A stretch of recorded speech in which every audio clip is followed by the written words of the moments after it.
When we were driving into City Soleil, something that was overwhelming was the amount of people. When they saw the bus coming, they knew it was the Food for the Poor bus, and they just swarmed around the bus. So much so the bus had to slow down to barely a crawl to make it through the crowd to the feeding center. It was a very overwhelming experience. It was a little frightening having that many people around.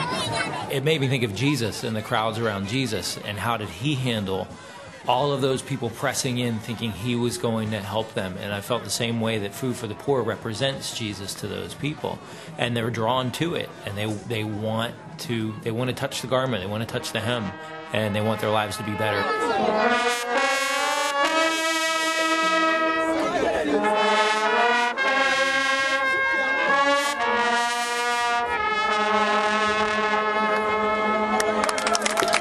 People that were living in the tin shacks really, they feel oppressed a lot by something that's out of their control.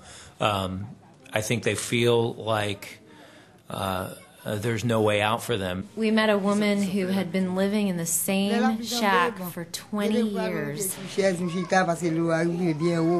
And we asked her what it was like in there, and she said when it rained, the rain came in with such a fury they would stand on chairs to get out of the rain. The interpreter asked her, well, what do you eat? And she said, I eat when God sends his blessing is when I eat.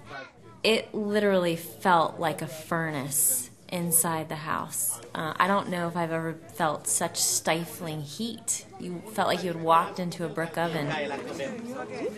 And I remember talking to her about her excitement about the fact that right next door Food for the Poor was building her a home, and she was just thrilled. And Food for the Poor comes along, and all of a sudden there is a way out. There's a helping hand is provided, and they are just overjoyed at a home that is providing security and a roof and a floor that's not going to leak when the rains come, and a place that they can be proud of.